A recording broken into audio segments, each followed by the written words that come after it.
Okay, everybody, we are here for BRO2PRO podcast, episode number 6. We have a special guest with us today, Mr. Dana Baker, former super heavyweight national champion. Dana, how are you doing, man? I'm doing good. How are you guys doing? Randy, Great, Morgan? man. We're glad you came on. We really appreciate it. Absolutely. So what's going on with you right now? Are you in off-season mode? Are you getting ready for a show? What's happening? Yeah, right now, just started my off-season plan. I had just hired a new coach. Hasn't been going like how I want it to. Just I had the flu for like the last 2 weeks, so Shit, yeah. just normal stuff like that. But I mean, training, eating, everything has been like the best it's been for years. Who are you working with now? I hired Patrick Tour. Oh, nice, P man. Tour Yeah. on Instagram. Mm-hmm. Yeah, he's been producing some like pretty impressive guys in like the contest scene for sure. Yeah, I mean, like, you know how it is. Like all the top level coaches. I mean, I've worked with Matt Jansen before. They're all great, man. Like, Yeah. You're gonna hire them and you're gonna get good results. But with him, I was just I remember when I did my first Arnold's in 2016. That Nicholas Vlog guy, you know him? Yeah. He was doing the show, and obviously I was just like, holy like this guy looks crazy. Yeah. I was like, who's your coach? And it was Patrick. I was like, man, like I don't really remember hearing of him, but like I was like, obviously this guy knows what he's doing, right? So that was kind of the first I heard of him. And you know how it is, like you see different guys come up and do well and stuff, and it's like, oh, that's who's coaching him. So for me, it was like there was no question as to what you're going to get from hiring a guy like him. So this year, my girlfriend and I, she was kind of talking about like, okay, you need to get a coach and get your shit together. Yeah. And it was, for me, it was like, I was like, you know what, I saw Ian recently had hired him, and Ian and I have had a pretty good friendship over the past few years, just with Chris and I being friends. Right. So, I mean, if Ian was anything kind of Ian's ever talked about or done, like I've never questioned his, Ian seems like a smart dude. Yeah. Like it was more like, okay, well, if Ian's hired this guy, like, there's no way I'm not looking into it. And, I reached out to him right away. He was like, yeah, I'd love to work with you. He'd obviously seen me compete before and stuff like that, which is kind of cool. Cause how you don't think about that. You're like, oh, this guy's probably never heard of me. Yeah. So yeah, and it worked out for, all the right reasons. And it's been very, very enlightening. Like, So do you have, a lot of knowledge. Show picked out? Do you have a show picked out? Nothing that I've really discussed with him, but I do want to do a European pro qualifier next year. 2020? Yeah. Obviously got to see, how it is like with working and, obviously how my off season goes and things like that. I'm not really one to like jump into something 7 or 8 months or whatever before, but I definitely have my eyes on doing a European show just because, at this point, man, I've done like 16 shows, like 80% of them have been in Canada. Over how many years? From 2012, I did my first show. Yeah, I remember. Nova Scotia's and then the Atlantics. So that's what, like 8 years? I did that show too. Yeah. The Atlantics? I did Atlantics. Yeah, I remember that. That was and that's back when they had classic bodybuilding. I remember that. I remember seeing you backstage. I remember you just being a real big kid that had this frame that the more so there was such an opportunity to fill out the frame, and now you're probably 60 pounds heavier. Yeah, I was 197 that show. What do you weigh now? Right now I'm like 255. So do you and Patrick have like a goal weight or anything like that? Like, does he have a plan set out for you? Like, what's the main goal of your off season? Just to get as big as possible, or? Yeah, like we kind of set everything up kind of on the basis of how we want things to go. like I said, I'm only kind of with like 3 or 4 weeks into the plan. Yeah. So I think it's more so just progress, see how it goes. The biggest thing for me was just to basically get into eating how I should be eating, you know, training how I should be training, and kind of going from there. And it's been a big change for me because, you know, it's obviously everything he has me doing is, you know, significantly harder than I would, you know, push myself to do on my own. So is he taking over your training as well, or just the nutrition? Yeah, he has a training plan and everything set out for me. It's like 3 days on, 1 day off. Nice. So what kind of like training does he do? Is it more like high volume stuff, or is it intensity based? Right now it's kind of been like 5 exercises, 3 working sets, 8 to 12 reps. So if I'm doing 2 muscle groups, it's 5 exercises for each muscle group. And he said kind of like, you know, as we get further, he might change some things up with the training. Yeah, so I haven't really, you know, kind of indulged too in depth into like everything. It's kind of more just like, okay, here's what I'm supposed to be doing. I'm going to do it. Not really, you know. Yeah, so you're just really working on getting consistent again with everything. Yeah, absolutely. And it's been great, man. Like I've been enjoying training for the first time in years, you know. Well, man, I can say I've noticed a difference in your physique already just from you getting back being consistent, because you post like update pictures here and there, and like you're looking pretty big and full and like with pretty decent condition now. Like I'd say this is the best your off-season condition has been in like years. Yeah, well, the biggest thing for me was after doing the Toronto Pro last year, I didn't really overeat or anything after the show. I kind of just took it easy because it was like it was my first kind of contest season for a while. So by the end of it, I was just like, I need a break.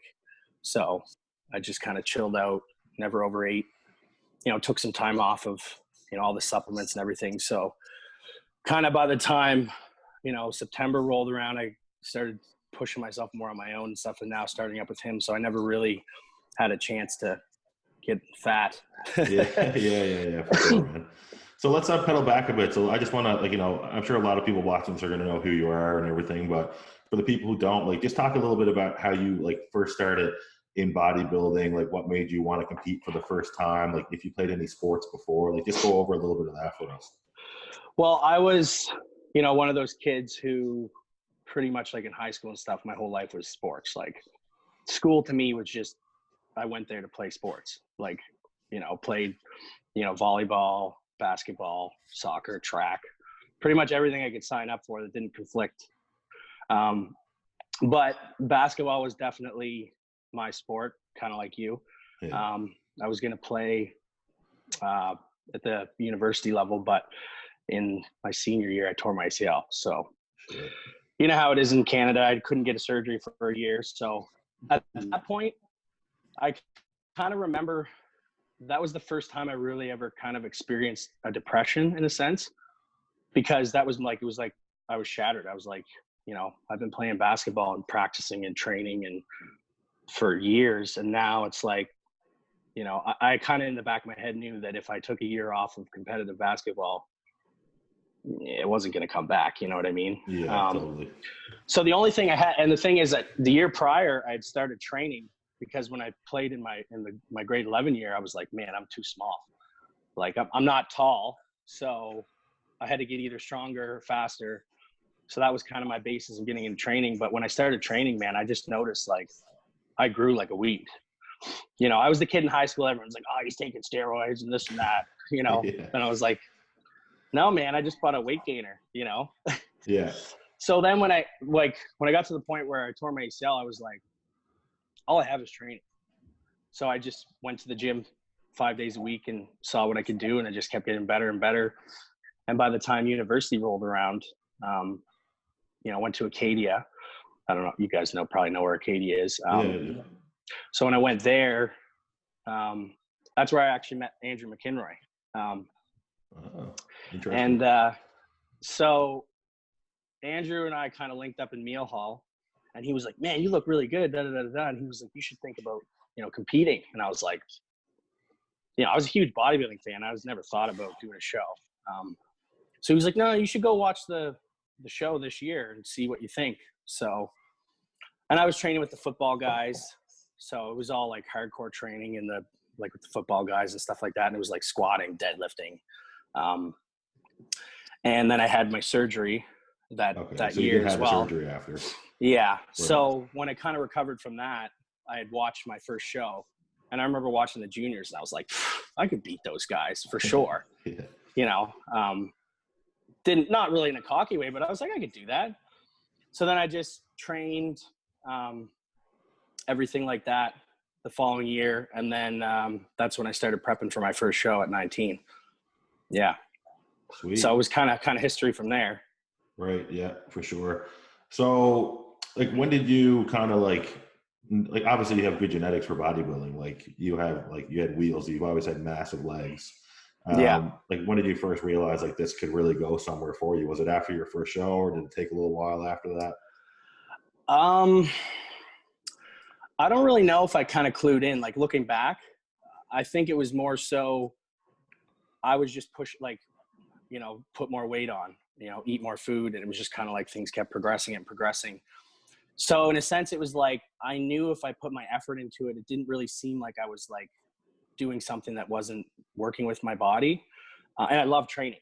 Like at that point, by the time I was 19, it was like, that was my life, man. Like I was even the guy, like, I wasn't even partying with my friends and stuff like that. And everybody, I was the kid in university, this is 2012, 2011. Like everyone was like, bodybuilding was weird, man. Like if you trained totally. And stuff, like people were like, like you're like the juice monkey, weirdo, hardcore training guy. It wasn't cool. There wasn't really Instagram either. Yeah. And actually at the time I got into the YouTube then, and I was on the bodybuilding.com forum. So I was actually talking to a lot of guys and people around, so I kind of found my niche in that little thing. And Andrew McKinroy and I at the time were really good friends.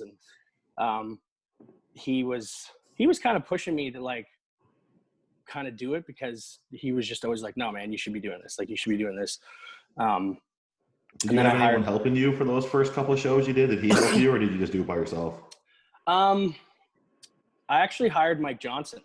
Okay, right on, yeah. My first show. Yeah. Yeah.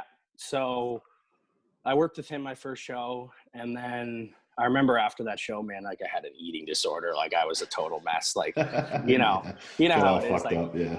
But still always trained. How much weight did you gain after your first show in that like rebound? Oh man, like I gained to be honest, man, if like looking back, I pretty much had bulimia. Like it was to the point after the show, like I was eating and puking it up like almost every day. And then I was just like, and this is like, I'll talk about this now. Like I even went to like Zeller's and was like caught eating food there and got like a fine. Like it was, and that was just when I was like, hey, like, I think I got a problem. So I figured it out on my own, being a kid, like 20-year-old bodybuilder, like I wasn't going to tell anybody, Yeah. But like after that, kind of went away, but I put on like 30, 40 pounds, man. Like I went up to like 240, like from like 197. Yeah. But like I was training, like I was still squatting like 5 plates and stuff like that, Yeah, no, I'm glad you brought that up, because mental health is something that's pretty relevant in bodybuilding, and I don't think it's talked about enough. But I know you are a bit of like a mental health advocate. You talk about it all the time on social media for like giving advice on competitors to keep their head straight and stuff like that. So, that's like I said, that's something you're doing right now. So, like, what motivates you to do that? Is it just to kind of keep the awareness there, or? Well, I think in my own experience, I think you guys can agree with this too, because it's not really like abnormal. Like back in 2012 and 2011, like you can even probably remember the same thing, Randy, like a lot of the stuff that would come up, whether it's like head games or mental health stuff, like you kind of had to figure it out on your own. Like, yeah, there wasn't really the information like that we have now, where you can like go on, Instagram and YouTube and stuff. And there's like top level people who are like, think about like Seth Feroce, like all the stuff he even talks about from when he was younger and competing. Like a lot of it's just like, this is what I went through and I got through it. And this is like reflecting back. You kind of it didn't impact you the same then, because you were kind of just like in your own little world and you're like, hey, I got to figure this shit out like on my own. Yeah. If it was happening to someone else, you didn't hear about it because no, posting about it, shit like that back then. No, like back then, I never like any of the stuff that was happening to me. It was like in my own world. Like I didn't talk about it to my friends or like even my family or anything. It was kind of just like, you know, if there was stuff related to competing, you know, you could ask like, you know, I'm kind of feeling like this. It's like, oh man, just do this, this, and this, like simple stuff. But what kind of motivates me now, being 27, is that we kind of have the ability to talk to kids and people coming up where it's like, hey, this is what's going to happen to you, like for a fact, you know, and this is what you can do. It's not going to be something that's not going to happen. Like you're not going to avoid it, or, you know, this is something that's going to come up if you do this, this, and this. But the biggest thing is like, when you're in that position at that age, it's like you don't know what to do, but it's almost kind of like, I can be that person who's like, hey, it's fine. Like, there's simple steps you can take to avoid this becoming like a well drawn out problem. Yeah. So do you find you get much feedback from those types of posts? Yeah, man, I get a lot of like, it's I'm funny sure a lot of people can relate to it. I get a lot of messages from people that are like, wow, like, man, like this stuff happened to me, or like that happened to me. Like, thanks for posting it. Or, you know, and to me, that's what motivates me to share things.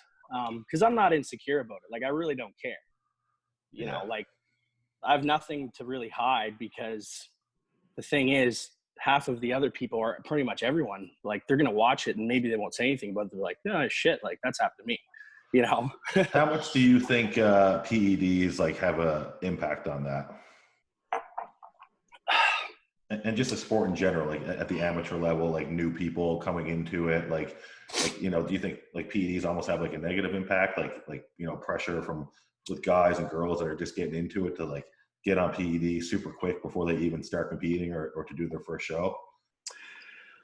I think there's definitely a factor, but here's the difference in 2020, 2019 versus 2012 or 2013 back then. Back then, PEDs and stuff like that, they affected you directly. But with nowadays, with social media being such a dominant thing in your life, like everybody wakes up, they go and check their Instagram, they go and check their Snapchat or their Facebook. We didn't have that, right? So anything that was going on with any competitors or people back then, it was like anything that could be impacting you from PEDs, for example, it was just happening to you in your own little world. Whereas now, I think you have those same factors, but then you also play into like all the social media influence, like people going on other people's stuff. And then there's more depression and like pressure that people are putting on themselves, which I think kind of, you know, makes the problem much bigger than it really is. Totally. So I think it's worse now in a sense. Totally. Yeah. So you think social media is probably the biggest impact on like the whole mental health thing today. Yeah. I don't think that there's no question about that at all. Big time, man. Like it even gets to the point for me, and like sometimes in shows and stuff, I almost go off Instagram. Like I'll take a break from it, not because I can't handle it, but just because like I know there's only so much I can deal with on my own head. And like, you know, you're at a point where it's like my diet is like this, my training is like this, my sleep is like this, and I know if I go on Instagram all day long and start looking at stuff, I'm just going to go crazy, you know. But it's and sometimes you need to do that. Like maybe there's 3 or 4 days you're like, man, I can't do that, because I know I'm just going to lose it, or like I don't need to think about this or that. But I was never a guy who was never like worried about their competitors doing shows and stuff. Like I was never that guy who was like going on and like, what's so-and-so look like? I was just more, you know, how am I going to cook all my meals today? Like, how am I going to get to the gym? Staying busy, I think, is key. Yeah, I think it's like we're in a tough spot now, because even like there's a lot of pros that are big on social media and have YouTube channels and stuff. And they even say themselves how important social media is now, because like, and I think like even I feel that pressure, and I'm sure you guys do too with social media. It's like you have to focus on competing, but you have to keep your social media up to date, and you have to be like, you know, promoting your sponsors all the time and stuff. Because if you really try to, like, if your plan is to make a living off of this, like that's super important. But like you said, like that puts a ton of pressure on young people that are going through the whole competing thing coming up, like that they have to take care of the business side of things too. It's an ethical decision that you have to make as a social media operator representing your brand. Like, you've decided to monetize your social media presence by getting on with a sponsorship. And then from there, you have to choose how to portray yourself online and how that's going to impact the people that follow you. And this is probably the most important thing that I've kind of adapted for myself.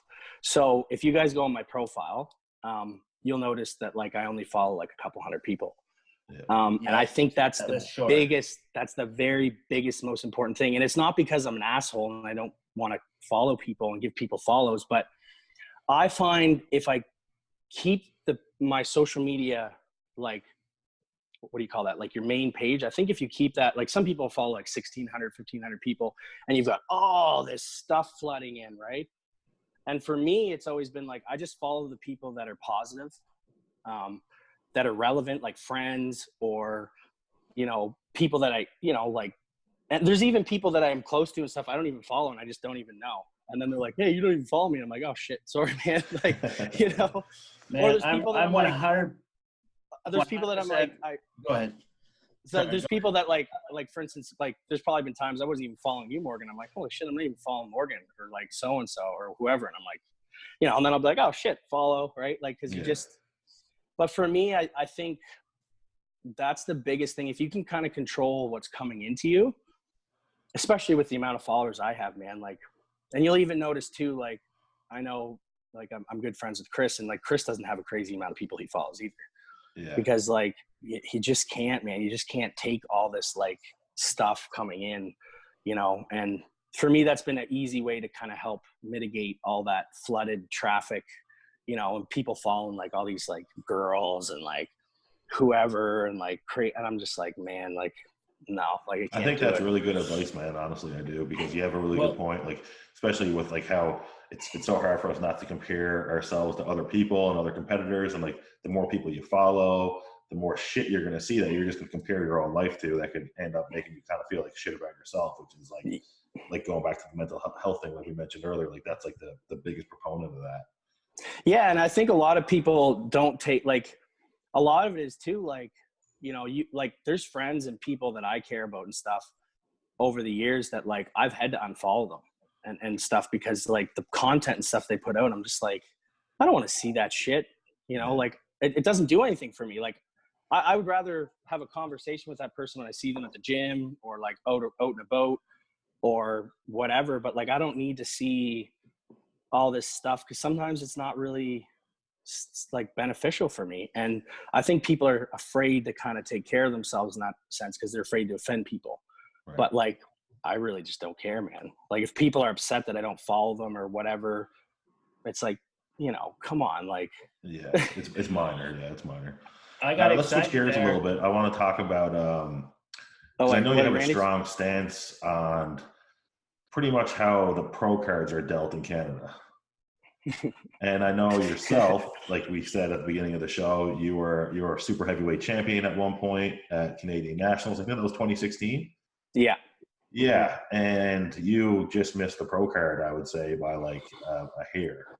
In my opinion, I thought you looked amazing at that show, and you definitely looked like a pro bodybuilder at that time. But you fell short of getting your pro card. So, like, what do you think the issue is? Why do you think, like, as in Canada, we don't get as many pro cards as the States do? Well, there's two sides of it. Like, from an athlete side, like in the situation that happened in 2016. Yeah, just talk about that experience first. Let's talk about like how that went down, like how you felt after, because I think people would like to know. I was very happy with the show, man. Like that was like my goal at that show. And I think a lot of people, and you'll even know this too, Morgan, like sometimes you get so caught up with like, you want to go and win the pro card. Yeah. Right. Obviously. Mm-hmm. Right. But the thing is, here's the pro card. And then here's the next, like you need to win your class to get an opportunity to win the pro card. So for me, it was like, I want to go and win the super heavyweights. Yeah. Right. Like that was my main goal. So when I won the super heavyweights, like I was ecstatic, you know? So when I didn't win the pro card, it wasn't disappointing that I didn't win a pro card. The biggest thing was like the guy who won the second overall card title spot also won the Masters pro card. So what happened was they only ended up giving out a Masters pro card and an overall pro card because they had him in second place, that's how it goes. But the thing was for me is I was upset because there's myself and like 5 other guys, you know, and there should have been 3 cards that didn't get an opportunity to take one of those cards home. It wasn't even really about me. It was just like, you know, there's 6 classes or 7, I don't know how many classes there were. And it's like, you know, everybody else doesn't get an opportunity to take one of those cards home. And I don't think that does anybody a benefit. So that was that show. Did you get any reasoning behind that? Why, like the guy that gave the second pro card to already had won his pro card in the Masters? Like, did you get any feedback at all? I went right down and talked to the head of the CBBF at the time, and I was like, what's the deal? And you know, what could she say, right? Like, it's the judging. So, you know, I wasn't really going to get into it, and at the time, it was like, you know, what are you going to do? Whine and cry or whatever. But now with the CPA, they're only giving out 1 card a show. It's just like, it's frustrating as an athlete because we were always used to the 2 cards in the overall. But there is more shows to do, you know, like there's the Van Pro, there's the Toronto Pro, there's the Toronto one in the whatever. And then they have a natural show. Then you could do the North Americans where there's a card, I think, for every class. But the big, like, they have to pay to give out pro cards. But I mean, like, you and I both know how much money they make at those shows. It wouldn't really be a big deal for them. And the way I see it too is you got to look at it from a business standpoint. I don't really, you know, I'm not going to say that I know what's going on and stuff because I don't. But you know, if people keep coming back and doing your shows, you're obviously going to generate, you know, like people are going to come back and do the show next year. And if they don't win a card, they're going to come, you know, you kind of look at that. Well, they kind of have a monopoly, I guess, in a way, right? And you know, like you're not going to really do anything about that. Sorry. Did I disappear? Yeah, you're good. And the way I look at it is, it's 2020. If you're competing in the CPA / the NPC worldwide, you're going to have opportunities. You can go to Europe, you can go to the US. So if you have a problem with something, you can take things into your own hand. You can compete at other shows. You can't play victim. Yeah. Really, you know, if you're going to win a card, you're going to win a card. It's the same as it always is. It's a crapshoot. You really don't know with the sport. And the way I look at it is, you know, you just got to make your own decisions. If you want to go do this show, you got to understand that there might be only 1 card and you got to be okay with that. You know, that comes down to you. You know, if you're not happy with the show, don't compete in it. Yeah, no, listen, man, I totally hear you. I guess there's just some confusion, like, you know, ever since the CPA switched from the CBBF, you know, they've been claiming that, like, they're for the athletes and this and that. And I'm not here to bash the CPA or anything like that, because I think they do a great job of putting off shows. And like you said, we have more shows than ever that we compete in, and they allow us to go to North Americans and Europe and all that stuff, right? You know, I guess it can just be confusing to some athletes how, if you see like nationals in the United States, they give out 2 pro cards per class, so you could get second place in the pro card. And in here, like we got to win an overall, which is a lot tougher. And I think the whole population thing comes up, but I think when you compare quality of competitors to what they have in the States, I don't think there's much difference. No, you're right in the sense, but you also have to understand too, it comes down to promoters, because each show that's put on, you know, if like, for example, I think the biggest thing that makes me happy about the CPA is who we have promoting our shows here in Atlantic, Canada, which is Heather. Yeah. I mean, everybody loves Heather, totally. But Heather does a damn good job, right? Like and that's just because it's her show and she's making the decisions. So a lot of it also comes down to this as well. And it comes down to the same thing on the pro level. There's pros that won't do certain shows because they've gone to that show, and the guy who's putting on the show, it's like, the show is a disaster. Like, you know, the venue's horrible. accessibility to stuff, like the backstage stuff, the show's running properly, but that just comes down to the guy who's running the show. Right. So you also got to look into a lot more things, like who's the show promoter, like who's putting on the show, because that also affects, you can't just blame everything on the CPA or the NPC or whoever, right? And like I've talked to a lot of pros, and some of them are like, man, I went down, like I'll go out of my way to go to this show down in the States because I love this promoter. He does like, the backstage has all this cool stuff. You get a cool bag. The venue's nice. The lighting's awesome. Right. I was treated really well, but then they went to this other show that might be closer and they're like, it was horrible. Like, Right. I just felt like it was a waste of my time. So that also comes into play. You got to look into who's promoting the show, research, right? Right. Yeah. So speaking of the IFBB, like, in the recent years and still even this year, they've added a wellness division. So I just want to know what's your opinion on like the newer divisions, like classic physique, and even going back to bikini and men's physique, like do you think they benefited the sport? Do you think they benefited bodybuilding in particular? Do you think they've taken away from it? Like, what's your thoughts on all the new classes that they're adding in? I think it's a hit or miss.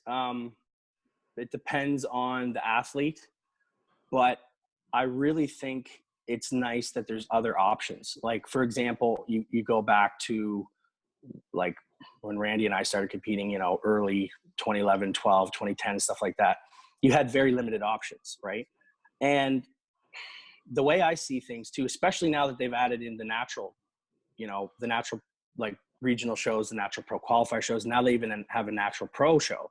Yeah. And I think it's really, really good, but it just depends on the situation. Cause sometimes you get athletes who have really shitty coaches, and I think then they're put in the wrong direction. So people can say, oh, well, it's because this class or whatever. And sometimes more options aren't good, but at the same time too, you got to look at, there's some athletes, some girls who are in bikini that just look so good, but that like, it's like they just keep getting told, like, you either need to make a decision, you either need to go to figure or get smaller. Yeah. And now that they're adding that wellness division, it's like, there's so many girls that are like, this is my physique, this is my look. And I don't really feel like going to figure and taking a bunch of drugs and, wearing a different suit and doing different posing. It's just not for me. And the same thing when they added in women's physique, like there used to be just like figure and then women's bodybuilding. You know what I mean? Yeah. So it was like, you either looked like a figure competitor or you just went hardcore and just went boom to bodybuilding. And I think that's not a healthy avenue either, because it forces athletes to make decisions that are reckless, especially for females, right? Yeah, totally agree. And the same thing with guys, like, you got to go, it was just men's physique for a little bit and bodybuilding, and it was like, you either were this pretty guy in board shorts or you were this like, 200 plus, humongous guy. And it was kind of like, where do I go? Right. So with Classic came out, I think it gave a lot of guys, like, look at Chris, for example, like Chris was a really good bodybuilder. But if I hate to use him as an example, but it's just easy because people can relate to it. But like, if Chris was to do pro bodybuilding, it would work really, really against him. Like, he would have to do a lot to get that size and, but for him, boom, now he's the Mr. O of classic physique. Like, he's perfect for that, so it's given him an opportunity to have a career, and some other guys too, right? Some guys that could be like, 212 pros, or do they do men's physique, Yeah. I just want to say something about that. I think it was really refreshing that they gave Chris the Olympia title this year, because I think that kind of drew a clearer line for what they're looking for classic physique. I don't, nothing against Brianna Ansley or George Peterson or any of those guys, but when they first brought in the classic division in particular, like the whole thing was based around like Arnold and Frank Zane and those guys. And then like the second Mr. Olympia is Brianna Ansley, who's this like little, like, really like muscular, like, yeah, he has a classic physique, but like, it's kind of not what people expected. And then there was a lot of confusion over what the standard was. And now I think that Chris is Mr. Olympia. It's like, okay, it's back to kind of what everyone's original idea was, what it was going to be. Well, the thing is too, like, you got to understand too, like when a new division comes out, it's the same thing with men's physique came out. Like, men's physique came out and there was a lot of like giant bodybuilder guys who just got shredded and came off a bunch of hard drugs, not hard drugs, but like, taking, didn't do as much. Yeah. Taking higher amounts of PEDs, trying to push for bodybuilding and then cutting that stuff out, getting smaller. And they were coming in like huge, like you know, you had guys doing nationals and stuff and even pro shows, and you're like, holy crap. And especially like around 2015, 2014, when it was kind of like its second or third year, you had a lot of guys that were just bailing on bodybuilding and trying to shrink down. Same thing with women's physique. There's a lot of huge girls going into women's physique, and it was just like, it created this like unsure, like, where's the class supposed to be? Like, I show up to this class and like every guy's like 240. Well, that's what I think. That's where I think the problem kind of lies there. And me and Randy talked about this before, but it's like at a regional show, for example, like you'll have a super jack men's physique guy, and they'll give him like they'll place him like last, you know. And then he goes we use Justin Huey as an example because he did that men's physique show, and looking now, he looks like a pro men's physique guy at the time when he did that show, but they placed him last, saying that he had to go do bodybuilding. But if he was at the pro level, he would have placed well. And I think they do the same thing with the females in like, you know, I know a girl, for example, who did Flex Lewis Classic. She did figure, she looked great, but they told her she should be in women's physique. But when you compare her to the women's physique pros, she's like super small and like not even close to their condition. So like, do you have any like opinion on that? Like the difference between like the regional level and the pro level and all that? Well, first of all, when Justin did that show, there was a little political thing going on with the CBBF at the time. And they were proving a point. Right. They did that completely on purpose, and there were involved that was not fair. I know that for a fact. And I'll say that stuff. I'll say that stuff now because those people that were in charge and stuff like that aren't really in the spot. But now you're like, if Justin was to do that, say now, he would turn pro, right? Like because it's like the biggest thing too with the CPA now is the judging is a lot more realistic. Like. Yeah. They're not really there to screw people over. Most of the shows that you see, there's a few like overall winners and stuff like that you're not, but like most of the class winners, you're like, okay, that makes sense. Like, yeah, totally. You know, so a lot of that has also been phased out for sure.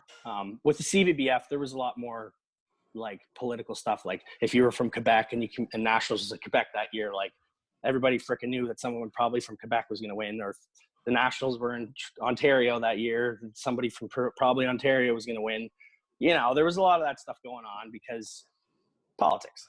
And that was definitely strong. Even the shows that we used to do, Randy, like when, you know, Heather wasn't running them, like in New Brunswick and stuff, like there was a lot of winners that was just like, you know, that kind of, and so that politics is obvious. Yeah. But I know what you mean. There's a lot of confusion. And especially it's harder with girls because, you know, they're not to say anything about girls, but like it really gets hard for them because they're like, oh, like I did everything I was supposed to do. I look good. But then the judges are saying this and like, you know, and they don't really know where to go. But I think a lot of that also comes down to the coaching as well. Yeah.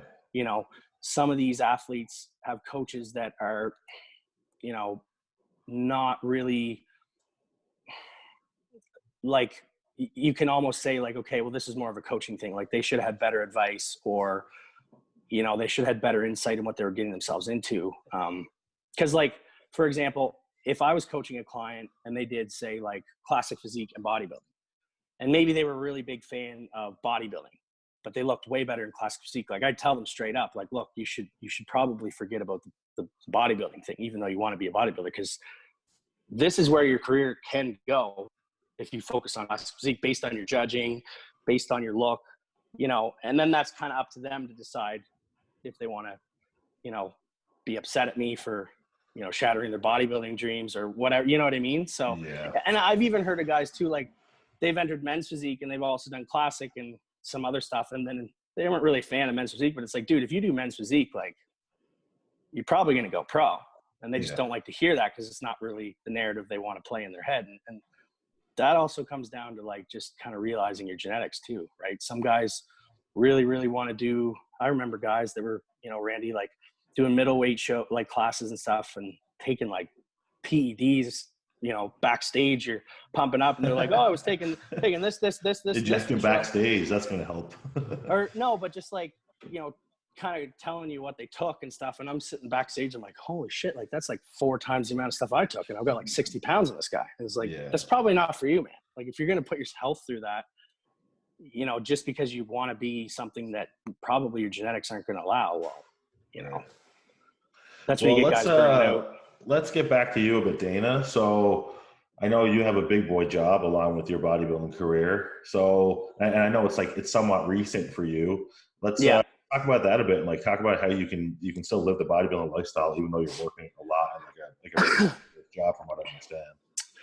Well, and I think this happens to all of us.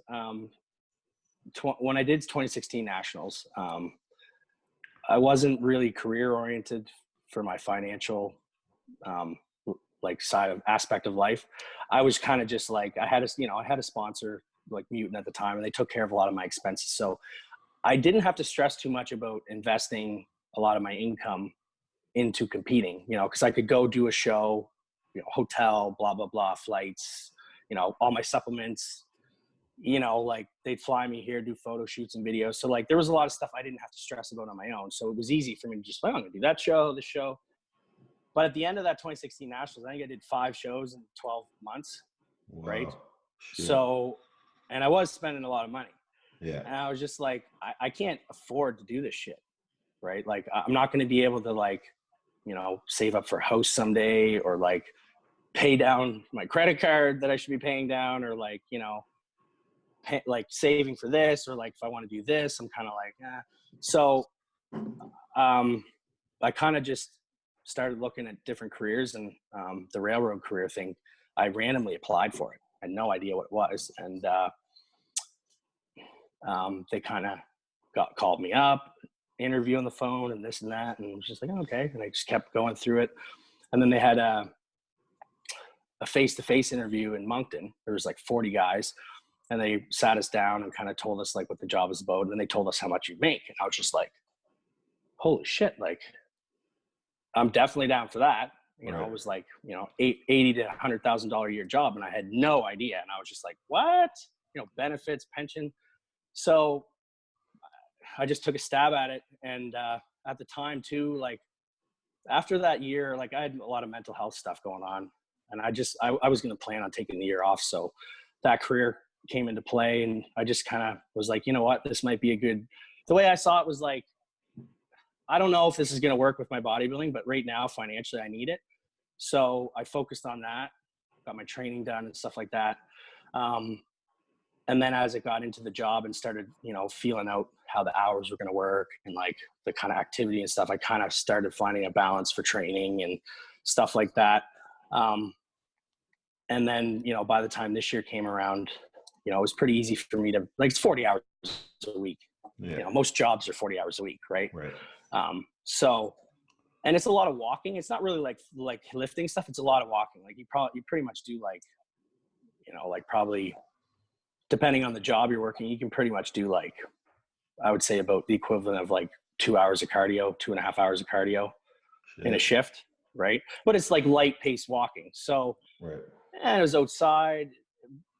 So it was pretty, like, I found I didn't actually have to do a whole lot of crazy amounts of cardio on my own, because like work took care of a lot of that.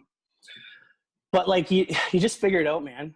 Right. Because like financially, it was a career that was doing me a benefit for so many other things in my life that, with bodybuilding, like maybe I had to go work 8 hours. I couldn't sit at home and like sleep on the couch till I went to the gym, but it's like, suck it up, man. Like just go, So at this point now, because I learned a lot this year, I learned a lot with how, going through a full prep. And I did try and do a prep. I did try and do the 2018 Arnold's, which was horrible. And that was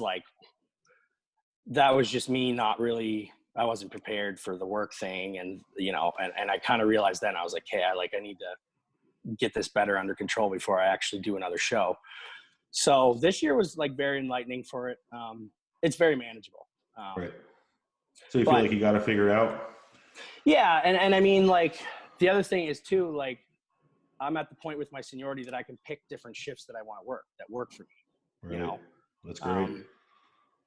And the biggest thing for me is just pretty much just sucking it up, man. Just doing what I had to do. So do you feel better, like in a mental health sense now that you kind of have more financial security and like you have a career set out for yourself? Like, do you think that allows you to focus on bodybuilding a little more and feel a bit better about it? Yeah, absolutely. you know, when you like anything in life, when you have a security, you know, whether it's your relationship, your job, family, whatever it is, it's definitely going to put a lot more things at ease. There's other aspects of the job that are pretty stressful. Like you can pretty much kill anybody any day with the train. You know, there's a lot of, like, for instance, this is funny. Like yesterday I worked, I almost hit a truck with 2 girls in it. Like I was like literally like, you know, a meter so what, away. Do people just ignore the fact that a train is coming at them, or? Well, it was in one of the piers where all the workers are working. So it was one of the workers there, and like they were just parked on the wrong track, and I ended up, anyways, it's just stuff can happen, you know? Right. And so then like for the rest of your shift, you're just like, holy shit. Like that So was do people close. ever like kind of like try to mess with the train? Have you seen that yet? Do people try to like stand in front of it when it's coming and jump out of the way, or any crazy shit like that? No, I fortunately haven't dealt with that. There's not a lot of that, but there is a few situations where people commit suicide. You know, it's very rare, and like that's sucks, man, because you can't do anything about it. And there's a couple guys at work that it's happened to. They were driving the train, doing everything they're supposed to do, and somebody decided to commit suicide, and you can't do anything. You know, you can't stop a 16,000 foot train. It just doesn't work. You know, and then it. You know, like it's not your fault, but it is you involved, like you're a part of the movement, right? You know, and so there's that part of the job that's pretty stressful, but you know, you pretty much know that. You have to come to terms with that. Absolutely. You know? Yeah. So you mentioned relationships. So you have a girlfriend, and I think she lives in like Denmark, right? Yeah, she does. Yeah. Right, man. So like, how is it being in a long distance relationship? and like, is she supportive of the bodybuilding thing? Like, yeah, absolutely, man. I mean, it definitely has its challenges. For sure. I mean, there's a lot of challenges with it, like with the distance and stuff, schedules. But we just do our best to make it work. You know, communicate with each other, talk to each other when we can. And it's one of those things, like you kind of come to terms with it. Like you don't stress so much about the distance, as you know what you kind of know what you've gotten yourself into. And, you know, we take time to, you know, make trips to see each other. I was actually just over there. right. And she's planning to come over here for Christmas and stuff. So yeah, it also comes down to this, man. Like, you know, I wouldn't rather be with any other girl. So to me, totally, it's man. Like, that's the most important thing for sure. So do you guys have any plans to try to like eventually like live together, live in the same place, or like have you talked about it, or just see how it goes? Yeah, that's definitely something that we would, you know, like to happen someday, but we're just seeing how things go. She also has her passion and career with riding. So for me right now, you know, I wouldn't want to take that away from her at all. Like, what is she riding? Like motorcycles or something? No, horses. Oh, okay. Yeah. She does. She's a professional rider. She does dressage. Oh, so is that like where they jump over stuff? No, it's not jumping. No, it's kind of like showmanship. Okay. That's cool. Similar to bodybuilding in a sense. So, I mean, for her right now, like that's something that I want her to focus on, and that's her passion. And, you know, so whatever it's going to take for her and that part of her life, like I'm fully supportive of it. So, I mean, if it means that we can't live with each other or close to each other right now, that's fine by me. Yeah, you know? Totally. Randy, you got anything else for him? Because I've asked Dana all the personal shit I've been thinking about this last couple of days. I wanted to ask him. So you got anything else for him, buddy? Well, no, I wanted to jump in there a little while back when we were talking about the Instagram thing and how many people you follow. I got real excited there because that's something that I've done as well. And Morgan and I have talked about it too. I keep my list to under 100. And I came to that conclusion because I realized that I'm spending so much time scrolling on my phone that these people are getting free rent inside my mind. And I wanted to, you know, curate it. Yeah. I use the word curate it. Yeah. And so when you better control what you're exposing yourself to every day, you just create a better mental environment for yourself. Yeah. You guys I'm got so big me on all that. So like I'm fucked glad to up hear about that this you now. do that. I want to be the next 2 hours like unfollowing people. Like, I want to be the most hated person in the bodybuilding industry. No, that's the other problem. You end up, when you set a line for yourself, it's like making your wedding list. Some people are going to get cut, and you're going to be not going to feel good about it, and they're going to be about it. But yeah, you got to make some cuts, especially when you get her down under the 200 or 100 mark. But no, I thought that was really cool. And I'm a career business first person myself, so I'm really happy to hear that you took the career path and that it's going well for you. That's awesome, because this bodybuilding thing can be expensive, and it can really occupy guys' minds. They don't start thinking long term. And so when I have clients that ask for that kind of advice, one thing I harp to them is like, really focus on what you're doing business-wise and your investments, investing long-term. So I'm just really happy to hear that you got it all going on. That's great. Well, here's the other thing too, like being younger and stuff, like, you know, I was always about like, you know, do this show. And I was always like, get your pro card and I'm just gonna do this and then do that. And then you're going to go in there and then you're going to, but the more I realized, like, you see this all the time. And I mean, you know, lots of local guys, I'm not going to say any names, Randy, but like, you know, guys that have been done really well and now they don't compete anymore. You don't even know what they're up to. I don't want to get into names, but, but you like, and it's not about anybody in particular. It's just the fact that when you try and force yourself to try and create this narrative that like, I'm going to do all these shows and like, you know, like you're just going to burn yourself out. And for example, look at, you know, I saw Chad Nichols post about Ramy this past week, and he said something about how he told him last year he needs to take a year off. And then he did. And now he looks the best he's ever looked. Looks crazy. And like Morgan, you know, like look at you, Morgan, like you took a year off this year. Yeah. And like, dude, you're the best you've ever looked. Thank you. No, you know, but you know, it's just the way it works. Like look at Regan competing this, you know, weekend pass, and he took some time off. Looks the best he's ever looked. Yeah, absolutely.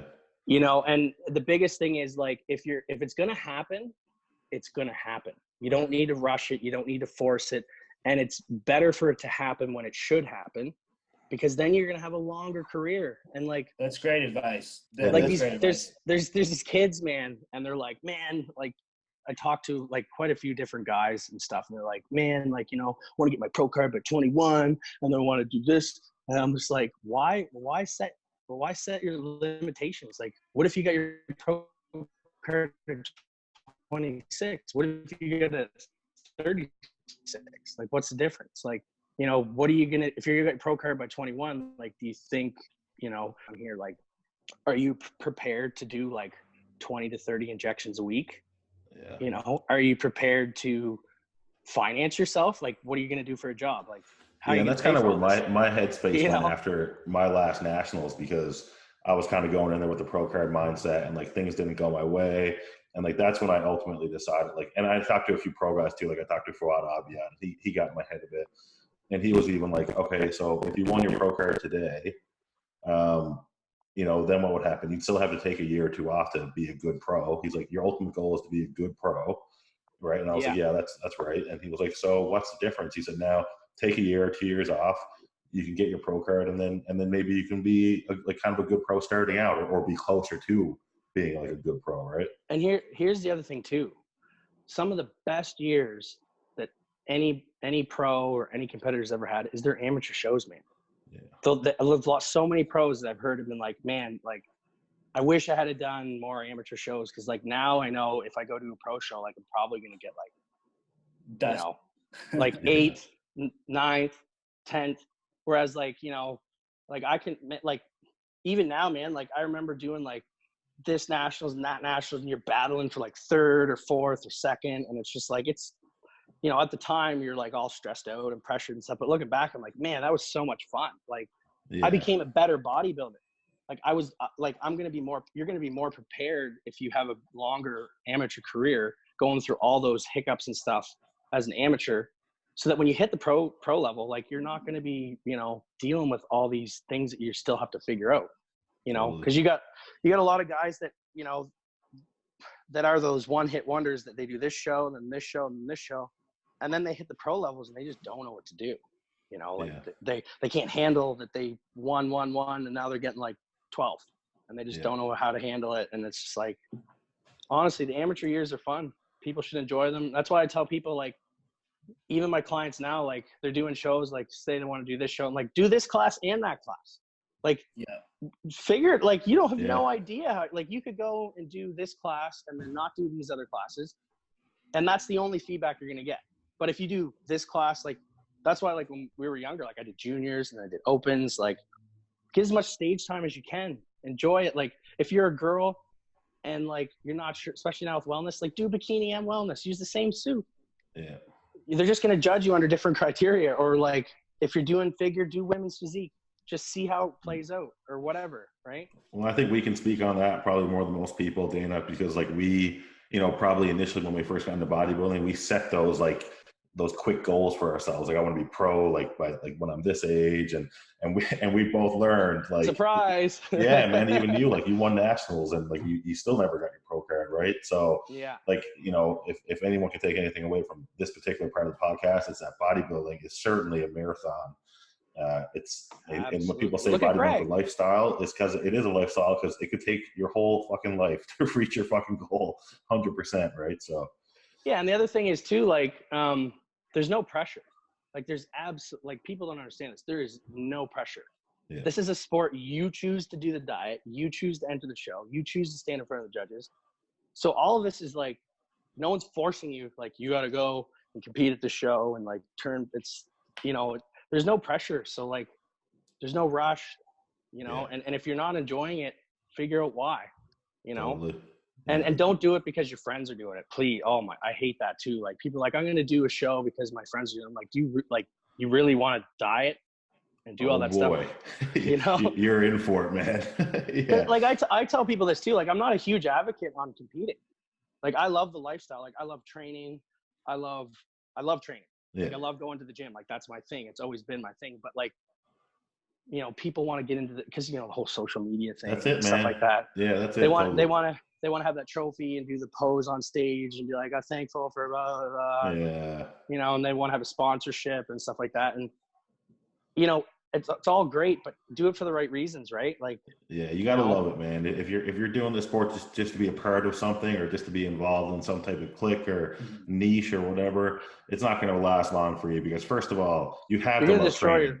Because try fucking training when you're like 2 or 3 weeks out from a show. If you don't love it, you're not going to do it. Well, the other thing is this: pain and real suffering. This is the big thing for me. Like, and you guys are going to relate to this a lot. Like, you know, like, you're just talking about, you know, my long distance relationship and stuff. Like, you guys know how big of an impact bodybuilding shows have on your relationships with your family, with your girlfriends, with your fiancés. And, like, we love this shit, man. Like, we're doing this shit because we love it. So if you're going to do a show and you're so-and-so, just have this job and your friends are doing it, you're going to enter it, like, just to do something because you want to do it because it's popular and stuff, like, you're going to, like, put a lot of stress and, you know, negative energy into your life, with your relationships, with your home life, maybe your job. Some people, they start fucking up at work because they're tired, and they like, the job performance decreases, and then their wife or their boyfriend or girlfriend or husband at home is like, what is wrong with you? And all just to go on stage because their friends are doing it, or because they just want to be a part of something. Like, it's really something to think about. Like, if you're not doing it for the right reasons, you're going to have more negative impacts come out of it. And the other thing is too, people don't talk about, like, you know, if you're doing it for the wrong reasons too, you're probably going to start, like, some people start, like, posting stuff that they shouldn't post, that's not really taking into consideration their partners or stuff like that, or they start getting all this attention from people that they shouldn't be talking to because they're, you know what I mean? Valid. Like, it's valid, yeah. You're opening your life to all this flood of stuff that you're just not prepared to handle. Yeah, and the fitness world can be a nasty one too. It is definitely a nasty one. So if you're not doing it for the right reasons, it can be very, very negative. And I think that's something that shouldn't be overlooked. Yeah, that's good. I think that's a good one to end on, guys. We've been on for like almost an hour there now. So I don't know, Randy, you got anything else to say before we let Dana go? No, thanks for hopping on. Look forward to seeing you again. Maybe we get a workout in. Yeah, absolutely. If you guys we're gonna use the thumbnail from that time we were all in Moncton. Oh yeah, that's right. But Morgan doesn't want to use it because he was a few weeks out there. He looks small. I was skinny Mo. You guys are both out angling the fuck out of me. I was in the middle in that picture too. No, we'll use it anyway. But Dana, is there anything you want to plug? Like I know you're taking clients now for online training. Do you want to give like a little plug where people can reach you at? Yeah, I mean, people can reach me at just my Instagram. It's easier. All my, at Thebigbakerboy. That's the easiest thing. I'm not really one of those guys who's like, you should hire me as a coach. It's, you guys do coaching too. Randy, yeah, that's what me and Randy are like. We're always fighting over clients on the podcast. Like, I just think the big thing is like, people out there looking for coaching and stuff like that, try and find someone who knows what they're doing. I don't take it personal if people don't hire me or they're not interested, but it's more so just look into your options and be careful who you pick. Yeah, experience is everything. But yeah, if people are interested, just check out my Instagram. I try and put out funny stuff and real life stuff. Yeah, your Instagram is pretty entertaining, I gotta say. All right, guys, we'll leave it there. So yeah, thanks a lot, Dana, man. We really appreciate your time. No problem, guys. Good talking to you. See you, buddy. See ya.